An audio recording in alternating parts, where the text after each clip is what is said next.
낭만 대통령의 문학 토크 시간입니다. 라파 아레킬레스 대표로 한 여러분 안녕하세요. 낭만 대통령의 문학 토크 시간입니다. 낭만 대통령의 문학 토크는 맞춤법 띄어쓰기 우리말 코너, 글 교정 코너, 표현기법, 명작 감상 코너로 이어집니다. 네, 촉촉이 깊숙이 아스라이 아아라이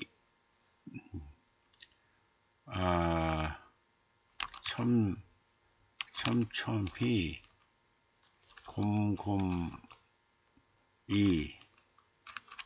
꼼꼼히 깨끗이 꿋꿋이 하곁길 등곁길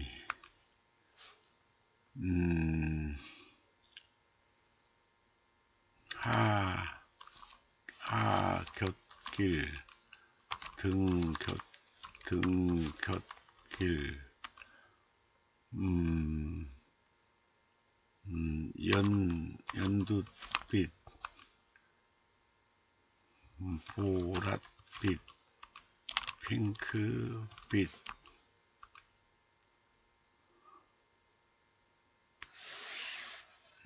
촉촉이 깊숙이 아스라이 아라히 촘촘히 곰곰이 꼼꼼히 깨끗이 꿋꿋이 하굣길 등굣길 연두빛 보랏빛 핑크빛 맞춤법 띄어쓰기 우리말 코너였습니다.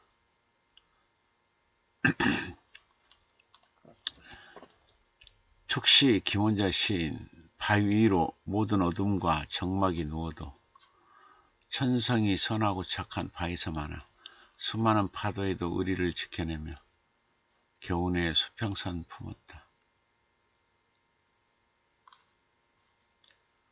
의리 지켜내며 품너른 난공과 만나 손잡고 계절이 책갈피 한 장 아슬아슬 넘겨도 갈매기 소리 평화롭게 가꾸며 가정의 탑을 쌓았다.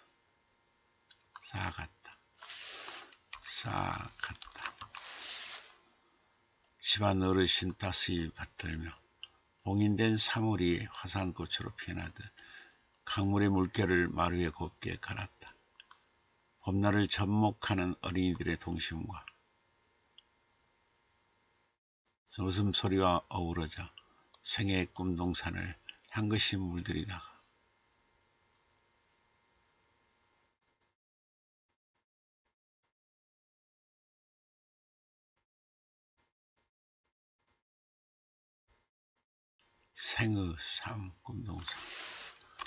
생의 꿈동산을 어느덧 따스한 노을만큼 기복 없는 시심의 개울에서 수제비 뜨며 감동의 징검다리 건너며 숱한 밤 새우기도 했다. 때론 사는 게 헛헛한 비바람 눈보라에 시달려 시야가 흐렸지만 그때마다 시 창작의 깃발 펄럭이며 꿋꿋이 강을 건넜다. 마침내 별자리의 방향 따라 다다른 들녘이 향기만발한 세상, 온갖 나비들의 축제에 눈물겹게 퍼듬고 있다. 새롭게 다가올 볼부비는 향그러운 전율과 느낌, 행복이 날이 펴고 푸르는 휘파람 불고 있다. 1950년 전남 장성에서 출생했다. 그녀는 교육자의 길을 걷고 싶었지만 여건이 허락지 않아. 가정 여건이 허락지 않아. 꿈을 이루지 못했다. 스라이나 밀려를 두었는데 자녀들이 모두 대학 졸업 후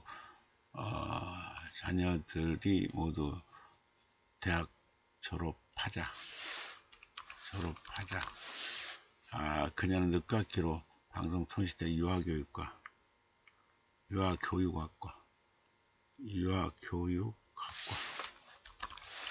들어갔다. 졸업 후 유치원과 어린이집을 운영했다. 그때 소중한 어린이 해맑고 동천 눈망울을 보면서 삶의 보람을 느꼈어요. 소년간 보람 유치원.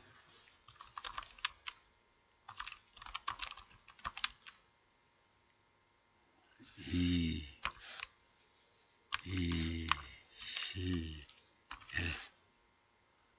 이시엘, 피노키오,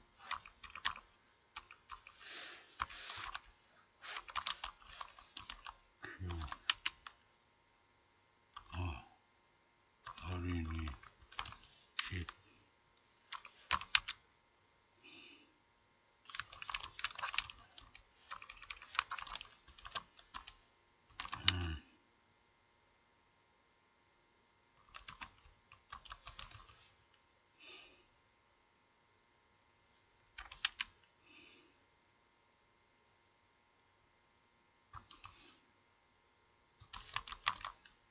누파이오,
치매 예방 항사.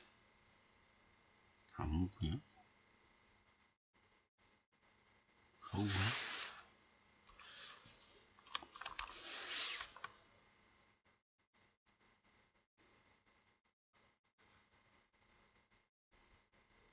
서구.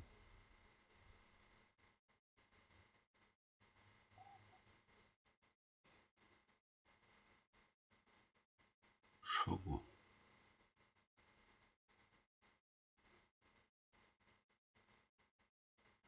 응?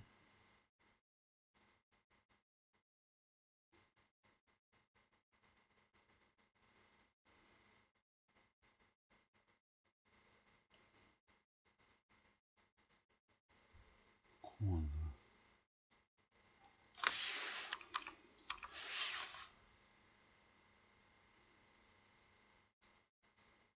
광주시 서구복지관 소속 치매 예방 항사. 광주 서구. 응?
자, 지금부터 김원자 시인의 시세계로 탐구여행을 떠나보자. 이 시에서 시적화자는 새로운 관점으로 눈을 들여다보고 있다. 눈 내린 자리를 별을 향해 걸어가다 꽃잠에 든 밤의 문장을 해독하려고 어두운 누운 자리에 누군가 첫 발자국을 놓고 간다고 표현하고 있다. 첫 발자국에서 설렘이 느껴진다. 뜨거운 심장 같은 어떤 의지가 엿보인다. 첫 발자국, 첫눈, 첫사랑에서 그 첫은 왜 그리 설레고 간절할까? 생애 첫날을 여는 그 첫 발자국에서 어떤 긴장과 들뜸이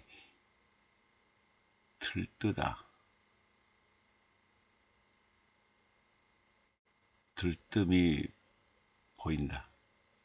그것도 시적화자는 눈을 어둠이 누운 자리에 누군가 놓고 간 첫 발자국이라고 말하고 있다. 어둠이 누운 자리는 무엇을 의미하는 걸까? 사랑하는 사람과의 이별일까? 좌절된 꿈일까? 아니면 어떤 절망일까? 그것이 무엇인지는 정확히 알 수 없지만 삶의 발목을 붙드는 어떤 아픔일 것이다.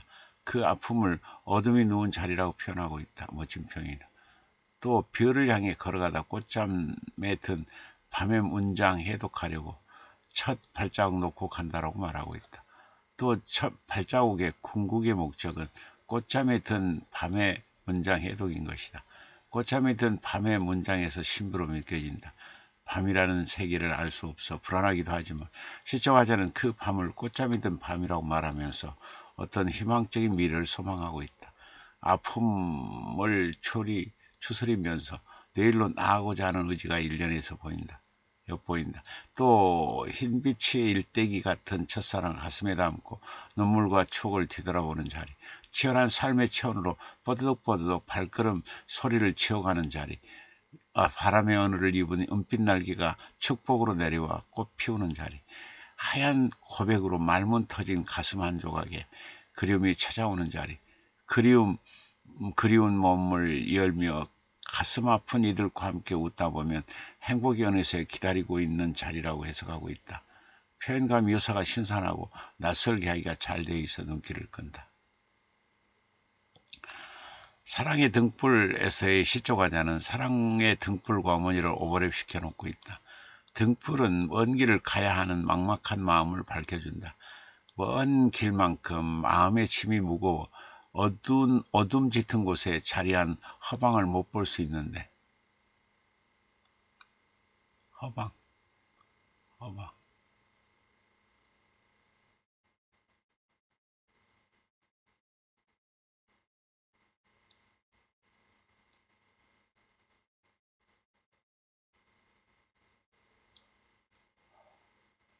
허방이라고.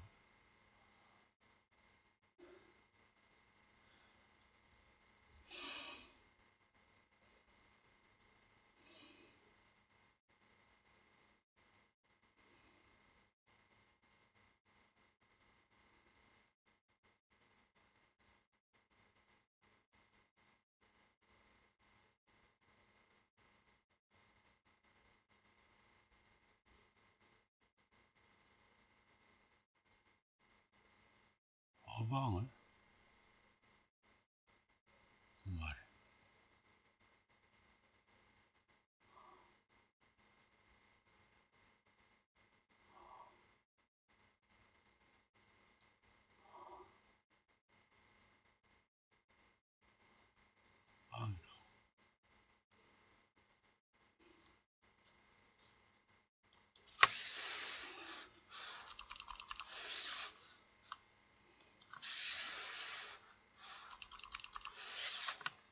피갈 수 있게 밝혀준다. 등불 중에서도 사랑의 등불인 어머니는 알 수 없는 쉽사리 인생길을 밝혀주는 화남 그 자체인 것이다.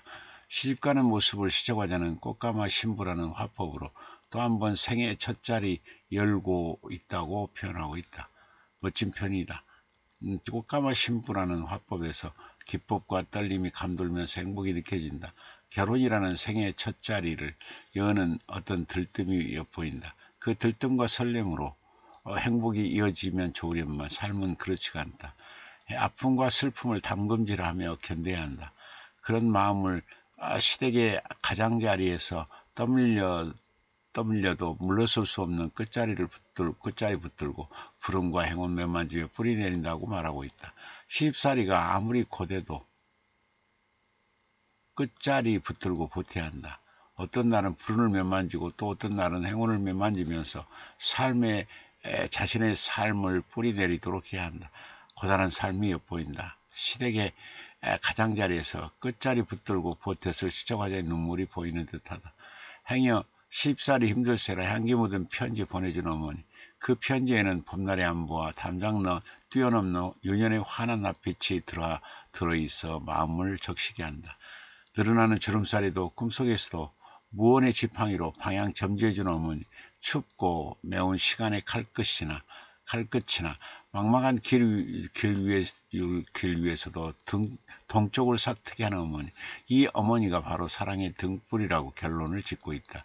어머니에 대한 따스한 시선과 고마움이 가득 넘쳐나는 시, 독자에게 따스한 감성의 세계를 이미지로 선물해주고 있는 시라서 눈길을 끈다.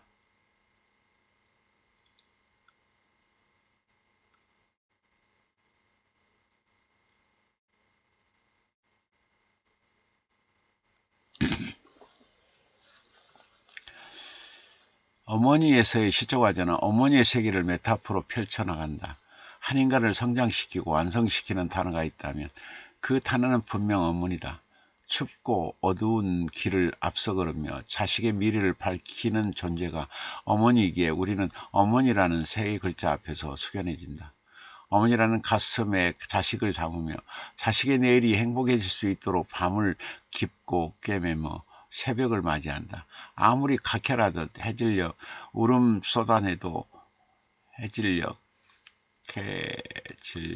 울음 쏟아내도 출렁해질녘.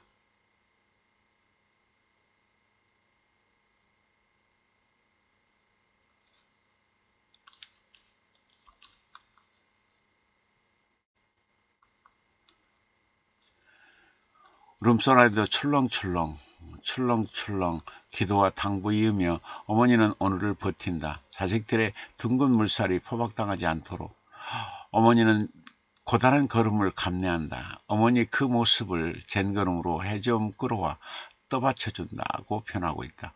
1년에서 시적 화자가 어머니를 가슴속 편에도 마르지 않는 저 우윳빛 바다라고 말한 까닭을 알겠다.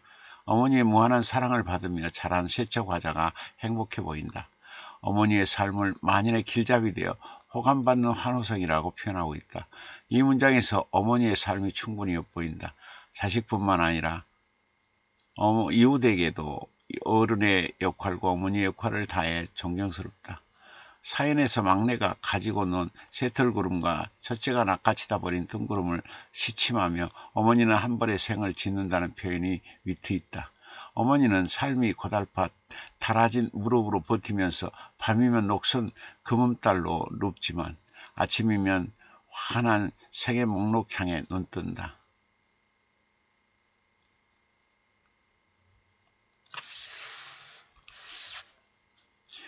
저린 아픔 눈물 되어 흘러도 여전히 살갑게 부는 바람으로 늘 가슴에 소롯이 담기는 웃음 몇 바가지로 묘사되어 있는 어머니. 그 묘사와 미타포가 싱그럽다. 사물을 새롭게 해석하는 능력이 감탄을 자아내고 있다. 사물을 바라보되 지금까지와는 달리 전혀 새로운 각도와 시선으로 해석해 놓아 읽어가는 맛과 스며드는 감성의 향이 남다르다. 이 시에서 종소리에서 시적화자는 종소리에 대해 다채롭게 해석해 놓고 있다. 종소리는 숨막힌 허공에 혀를 뚫어 담장을 넘고 산을 넘는다. 종소리의 그 간절한 공명이 허공의 혀를 트이게 하는 것일까? 그래서 종소리를 시적화자는 영혼의 소리라고 하는 것일까? 종소리는 가파른 공중 벼랑 건너 울림으로 번지는 안색이 청한 리듬되어 여운 남기 와 닿는다라고 말하고 있다. 문득 댕댕 종소리가 들리는 듯하다. 종소리의 긴 여운이 문득 댕댕 종소리가 들리는다. 종소리 그 긴 여운이 귀 밖에 남아있는 듯하다. 울림으로 번지는 안색과 청아한 리듬이 어우러져 맑은 영혼의 종소리를 잘 나타내고 있다. 그 종소리는 가파른 공중벼랑 건너고 있다. 여기서 종소리로 대변되는 시적 화자의 삶이 그리 평탄하지 않았다는 것을 눈치챌 수 있다. 고단한 삶이었지만 그 공중벼랑을 건너 끝끝내 청한 리듬으로 여운을 남긴 시적 화자에게 박수를 보낸다. 자신의 몸을 쳐서 소리에 둥근 파문을 청하게 남길 때까지 얼마나 많은 아픔들이 있었을까. 그 아픔을 견디고 이겨낸 삶을 종소리로 빗대어 표현하고 있다. 허공에 둥근 파문이 일으키는 빛과 향기까지도 다가와 가슴 일렁이는 소리, 신랄 같은 기품으로 귀전타고 멀리 퍼져가는 소리, 한 생을 온통 뜨거움으로 요약한 심지가 마지막 연소할 때 뒤돌아보는 찰나의 소리, 슬픔과 눈물과 아픔까지도 행복으로 변화하는 떨림의 소리, 고통으로 인해 더 성숙해지는 사랑의 소리, 빛나는 희망으로 남은 추억의 소리라고 종소리를 해석해 놓고 있다. 여기서도 낯설게 하기는 빛을 발하고 있다. 종소리가 반짝이는 메타포 위에서 현란한 춤을 추고 있다. 묘사에 새 지평을 열고 있는 때 감탄을 자아내고 있다. 이로써 우리는 종소리의 위대함을 만나 잠시 숙여낼 수 있어 기분이 참 좋다.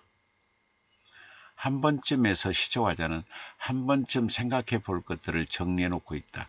사는 게 축제처럼 즐거우면 좋으련만 그렇지가 않다. 생의 건널목 어디쯤에서 숨어있는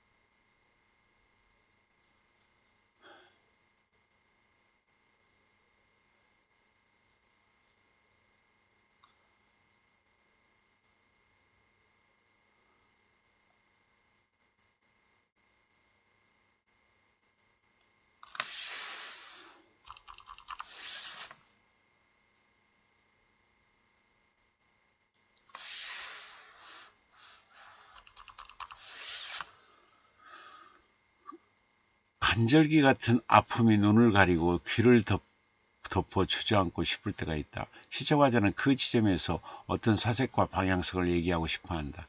절망에서 희망으로 눈을 돌리자고 긍정의 시선으로 삶을 대하는 자세가 멋지다.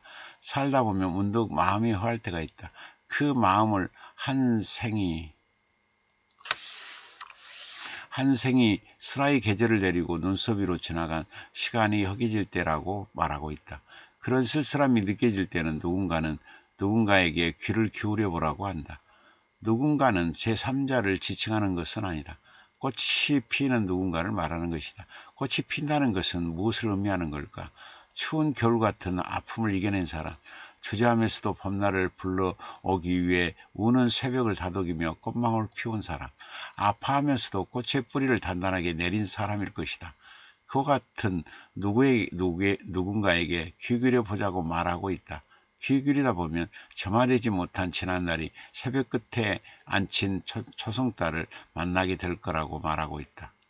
또 울적한 날은 바람과 대화를 해보라고 한다. 낭비해버린 발자취 흥건하지만 결심을 미룬 어지러운 봄날이 바닥에 흩어지고 있지만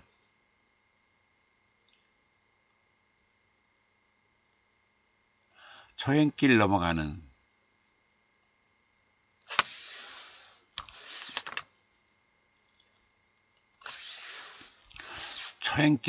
간절한 자세가 만나게 될 거라고 말하고 있다. 아픔으로 향했던 시선이 조금씩 밝고 환하게 변화할 수 있겠다는 확신이 든다. 다채로운 감성을 만나게 해주는 이 시 속에서 시의 특질을 만날 수 있어 행복하다. 시는 이처럼 다양한 인간의 감성을 만나게 해주어 보다 폭넓은 시야를 갖도록 해주는 건 아닐까. 비오는 날이면 에서 시적화자는 비오는 날에 펼쳐지는 전경과 함께 이별로 인한 아픔을 그려놓고 있다. 이별은 아무리 포장해도 아프다. 그래서 아름다운 이별, 순한 이별은 없다. 외로움과 보고픔이 밀려와 벌겋게 충혈된 시간만 있을 뿐이다. 그 마음을 비에 빗대어 울음도 시에 서로 얽히지 않게 일정한 거리를 두고 까마득한 허공에서 소리소리 지르며 무심한 듯 지상으로 향하고 있다고 말하고 있다. 소리소리 지르며와 무심한 듯은 상반된 느낌으로 다가오면서 오히려 외로움과 보고픔을 더 가중시키고 있다. 또 무심한 듯 지상으로 귀향하는 비에서 어쩔 도리 없이 외로움도 그리움도 스며들고 있음을 알 수 있다. 무심한 듯에서 여러 해석이 열려 있어 멋지다. 시적 화자는 비가 오는 날이면 무조건 습관처럼 창문에 흐르는 눈물방울 세어본다. 습관에서 아픔이 느껴진다. 습관으로 자리 잡을 때까지 내 몸에서 눈뜨고 잠들었을 때 그리움과 외로움이 아프게 다가온다. 그 습관은 자신의 몸에서 살다가 떠난 어느 시절의 목소리와도 같아서 시간이 흘러도 바꿀 수가 없다. 비를 통해 맨살을 위해서 아픔으로 젖어오는 그리움과 보고픔도 만나고 어떤 암호를 풀다가 신혈 앓는 꽃빛 움켜진 그날도 지켜보고 수많은 생각들을 고개 들게 하는 외로움도 느껴보고 글썽이는 겹겹의 옷을 입고 돌아선 당신을 이해하려고 애써도 본다. 어쩔 수 없는 이별을 글썽이는 겹겹의 옷을 입고 와 끝자리는 왜 뚝뚝 떨어지는가로 표현하고 있다. 이별을 감각적으로 잘 표현했다. 비 오는 날에 다가오는 감성들, 여기서는 좀 색다르게 다가온다. 평소와는 다른 감성과 느낌이 우리의 잠자던 감촉을 깨어나게 하는 듯하다. 이게 바로 시가 해야 할 일이 아닐까. 꽃향기에서 시초가자는 꽃향기를 섬세하게 추적하고 있다. 꽃에게도 감정이 있다면 꽃향기는 꽃의 일생에서 최고로 긍정적이고 아름다운 감정일 것이다. 그 꽃향기 때문에 벌과 나비는 날아들고 상충객들은 꽃을 보기 위해 밖으로 나간다. 그런 느낌으로 다가오는 꽃향기라는 시는 마치 아름다운 영화 한 편을 보고 난 것처럼 은은하고 향기롭다.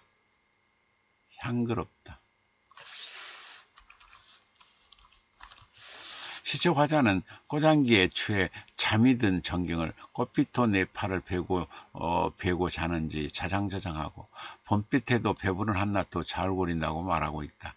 몽환적인 느낌마저 들어 신비스럽다. 꽃향기에 취했다고 직설적으로 말하지 않고 꽃빛도 내 팔을 베고 자는지 자장자장한다고 애들로 표현하고 있다. 팔을 베고 자는 꽃빛이 참 사랑스럽다. 그 꽃빛은 손녀가 꽂아준 꽃병에서 나는 향이다. 손녀에 대한 그 사랑을 꽃향기에 빗대어서 말하고 있는 시초화자의 시선이 멋지다. 꽃병에선 은은한 향이 풍기고 꽃향은 길몽을 들고 잠의 나라로 들어서고 한낮에 잠꼬대는 나른하다. 그런 전경은 해질녘 바람, 알람이 불어와 잠이 깰 때까지 지속된다. 섬세한 관찰이 시 전체를 꽃향기에 젖어 있게 한다. 이미지는 이처럼 섬세한 관찰에서 시작되고 열매 맺는다는 것을 알게 해주는 시. 시는 곧 이미절이라는 어느 평론가의 말을 신랑케 하는 시. 이미저리만으로는 시가 완성될 수 있다는, 이미지만으로도 시가 완성될 수 있다는 모범을 보인 시. 그래서 좋다. 봄오는 소식에서 시초화자는 봄오는 소식에 대해 밀착 취재하듯 들여다보고 있다. 봄날처럼 아름다운 계절의 민낯이 또 있을까? 조막송 같은 연두잎을 내민 새싹이 가지마다 오종종 깨어나고 있는 봄. 하품을 하며 봄의 문을 여는 꽃망울 입술이 앙증맞다. 그만큼 봄이 오는 소식은 추운 겨울의 밤을 달뜨게 하고 사람들의 가슴을 설레게 한다. 시초화자는 그런 마음을 오늘따라 3월의 푸른 안부와 악수하고 싶다고 표현하고 있다. 설렘이 가득 느껴진다. 3월의 푸른 안부와 악수할 때까지 홀로 긴 밤을 이겨내야 하고 밀려드는 추위와 외로움을 견뎌내야 한다. 시초화자는 그 견딤의 정도를 안과 밖이 춥고 서늘한 응시로 뭉쳐있는 혹한 이겨내며 오돌오돌 떨면서라고 말하고 있다. 안과 밖이 춥고 서늘한 응시를 통해 그 견딤이 얼마나 힘들었는지 짐작이 한다. 어떻게든 그 아픔을 견뎌야만이 푸른 안부와 악수할 수 있는 것이다. 또 봄을 상징하는 연두빛과 꽃빛은 무영의 탯줄을 뗐다고 말하고 있다. 봄을 그 생명의 탄생에 비유하고 있다. 그렇게 태어난 연두빛과 꽃빛은 봄의 오적부에 자신의 이름을 올리기 위해 가지마다 화사하게 피어나고 있다. 수다스럽게 화사하다 해서 봄의 환호성이 들리는 듯하다. 희망찬 새싹들이 살며시 웃으며 다가오는 날, 꽃의 감정이 온기도는 황홀한 봄날 속으로 빠져드는 날, 꽃향들이 통과한 계절의 길목이 온통 환한 날 등으로 봄 오는 소식이 묘사되고 있다. 시의 비치가 아주 정교하다. 군더더기도 없다. 이미지 구현도 깔끔하다. 시가 가야 할 길을 모범적으로 보여주는 듯하다.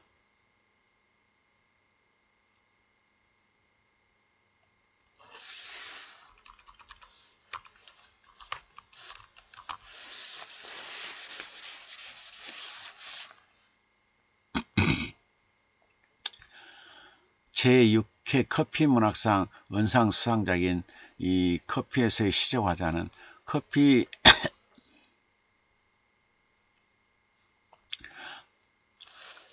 사랑에 빠져들고 있다.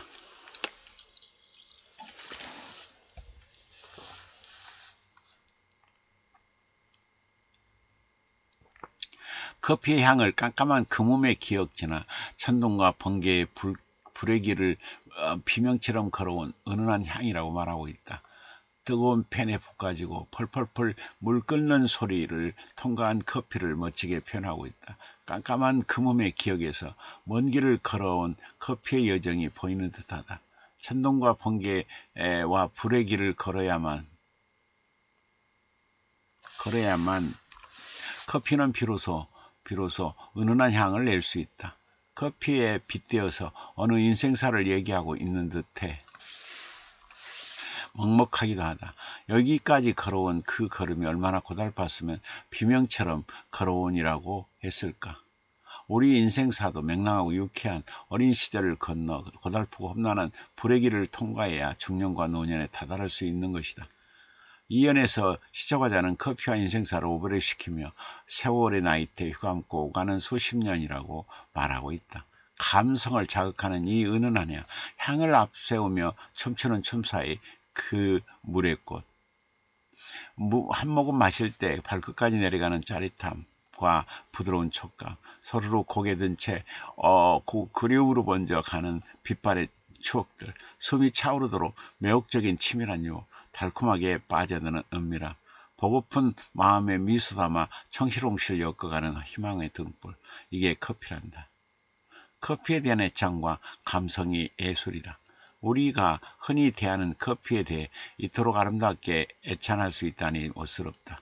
인간이 가장 아름다운 모습이 바로 이런 감성으로 커피를 대하고 커피를 마시고 커피를 음미할 때가 아닐까. 차 한 잔의 여유를 누릴 줄 아는 현대인에게 감성의 파노라마를 선물해주고 있어 뿌듯하다. 이 시에서 시적화자는 한 해를 마무리하면서 내면의 감회를 정리해놓고 있다. 세월은 흘러 젊었던 몸에서 주름이 흘러나오고 무릎에서 삐걱거리는 불협화음이 흘러나올 때 시간이 얼마 남지 않았다는 것을 문득 깨닫는다. 60대는 60의 속도로 시간이 흘러가고 70대는 70의 속도로 시간이 흘러간다고 한다. 그런 면에서 보면 시간은 참으로 야속하다. 마지막 한 장의 달력을 남겨두고 시간은 빨리도 흘러간다. 여기서 재밌는 것은 달력을 진화의 시간 다가와도 천적이 없어 안전할 것 같은 더위와 추위도 숫자로 늙어가는 그 달력이라고 말하고 있다.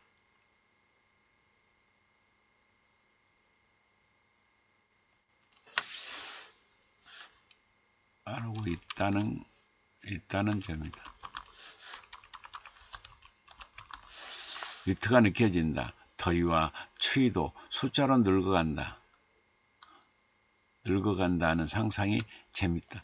또 더위와 추위를 진화의 시간 다가와도 천적이 없어 안전하다고 말하고 있다. 발랄한 상상력이다. 달력에 적어 놓은 계획들이 아쉬움 남긴 채 손짓하며 떠나고 있는 지금 반갑지 않은 찬바람이 불어와 뼛속까지 스며들어 서걱거린다. 주름의 지향점은 어딘가? 심장이 원하는 건 뭔가? 한 겹 한 겹 시간을 껴있는 지금 골골마다 섭디스게 늙어가고 있다. 조심히 가라는 지인의 말에 울컥 눈물이 쏟아지고 있다. 그때 석양이 너무 서로 말라고 위로해주고 있다. 감정이입이 된 채 모든 사물들이 시적 화자에게 위로해주고 있는 듯하다. 자연과 하나 되어 자연과 한 호흡으로 느끼고 함께하며 사물을 관조하는 데서 시의 특질이 자리한다는 깨달음을 던져주고 있어 시의 맛을 새롭게 맛볼 수 있어 좋다.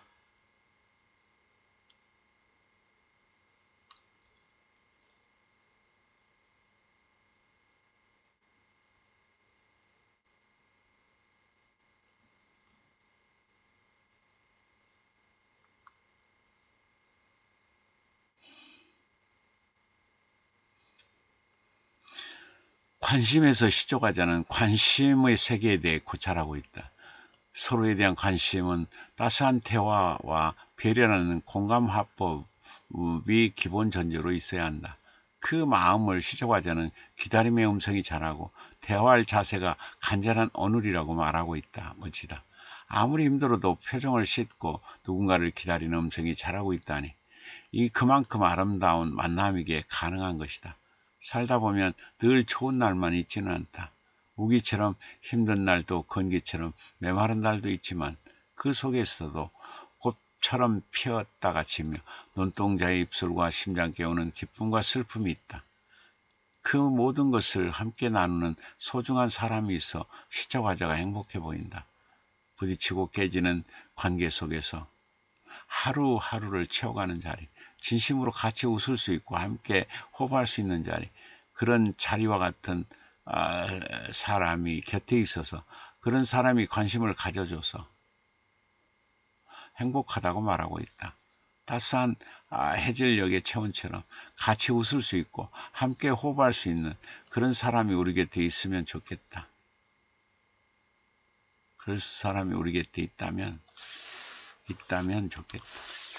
따스한 해질녘의 체온에서 그 사람의 심성이 느껴진다. 어찌다.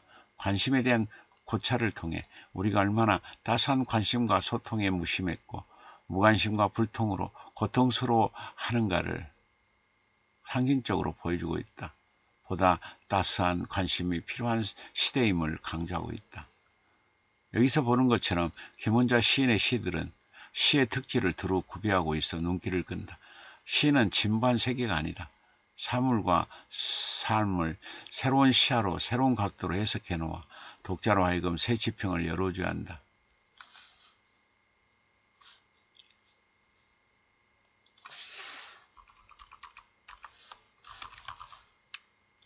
독자에게 새 지평을 열어줘야 한다.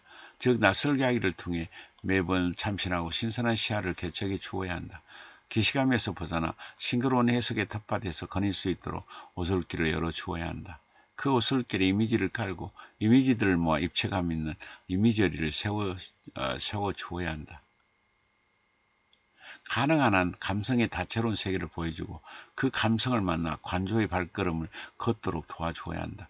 될 수 있는 한 리듬을 살려주고 복잡 미묘한 감성들을 그림처럼 그려 독자의 손에 쥐어줘야 한다. 그 감성과 이미지와 새로운 해석이 삶의 의미방울을 모은 차 한 잔을 독자에게 마실 수 있도록 시적 형상화해 놓아야 한다. 그 싱그러운 차를 마신 독자가 어느새 등줄기에서 흐르는 전율을 만나 감동의 눈물을 흘릴 수 있도록 배려해 주어야 한다. 시를 읽어갈 때 행복의 눈물이 흐를 수 있도록 시의 배치에 더욱 신경을 써야 한다. 김문자 시인의 시들은 이러한 요소들을 두루 갖추고 있어 읽어가는 내내 행복한 미소를 짓게 하고 있다. 시의 특질에 가까울수록 시를 읽는 재미가 배가 되고 시의 세계를 더욱 오묘해지고 시의 세계는 더욱 오묘해지고 감칠맛이 있어 시와 함께 하고 싶어지도록 따스한 품을 내어준다. 앞으로 김원자 시인의 제2, 제3의 시집이 나와 독자들을 더욱 감동시켜 주기를 바란다. 여생 동안 시를 쓰며 시를 모아 시집을 내면서 성숙한 인생을 꾸려가길 소망해 본다. 부디 아프지 말고 관조의 시선으로 관찰하여 독자들을 오래도록 감동시키는 시들을 꾸준히 창작하길 기도한다. 눈발이 그친 뒤 잠시 포근한 봄날 같은 한때를 즐기며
붙일 때 아니야?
방아쇠를 당길 때 썩은 심장을 향해 수직으로 태어난 눈, 창끝에 독을 묻힐 때 가장 불쌍한 약자에게 태어난 그 불이, 목숨이 탈 때, 목숨이 지글거릴 때 갈라진 땅바닥 엉겅퀴 움켜쥐며 태어난 그 발톱, 그러나 새끼를 부를 때 벼랑 위에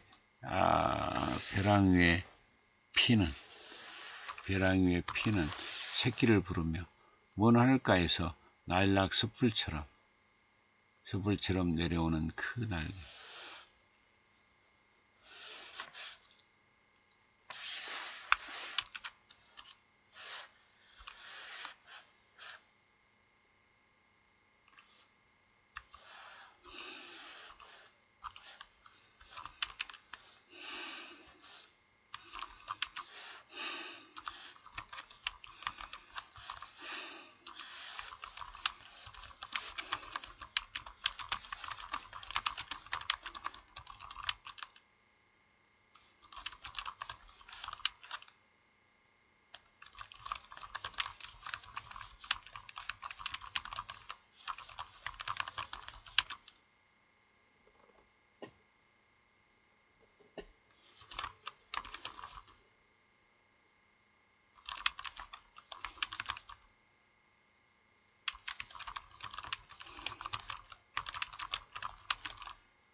1969년 5월 한국일보에 발표된 이 시에서 시초가자는 그 날개에 주목하고 있다.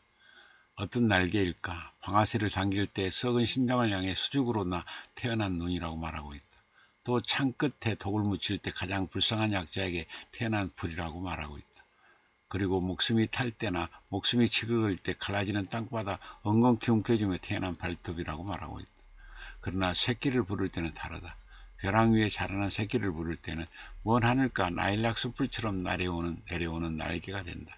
이 시에서 썩은 심장에 대한 질타, 작자를 괴롭히는 자에 대한 질타, 목숨을 경시하는 자들에 대한 질타가 동시에 가해지고 있다.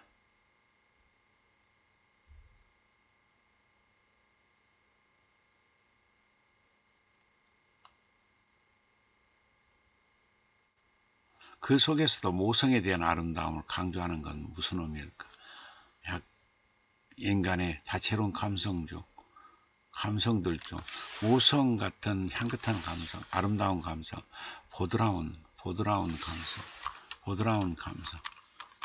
감성을 소중히 여기라는 메시지는 아닐까?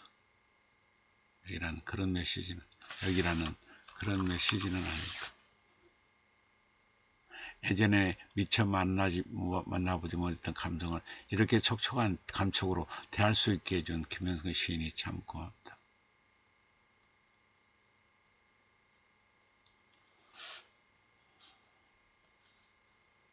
네, 0717님 교수님 안녕하십니까? 문호님들 반갑습니다. 본매님 교수님 안녕하세요. 4545님 교수님 안녕하십니까? 네, 문호님들 반갑습니다. 그 4545님 0717님 반갑습니다. 0717님 본매님 4545님 반갑습니다. 본매님 0717님 반갑습니다. 4545님 교수님과 문호님들 편안한 밤 되세요. 본매님 교수님 수고 많으셨습니다. 본매님 편안한 밤 되세요. 네. 0717 교수님 수고하셨습니다. 고운 밤 되세요. 여러분도 고운 밤 되시기 바랍니다. 그리고 3년 내에 꼭 재산이 3배 이상 늘어날게요. 올해 내 전국 구문학상 2~3개 이상 꼭 받게 될게요. 그리고 127세까지 건강 장수할 겸 믿습니다. 여러분 오르바 사요나라 비드젠 굿바이 바이바이 새해 복 많이 받으세요.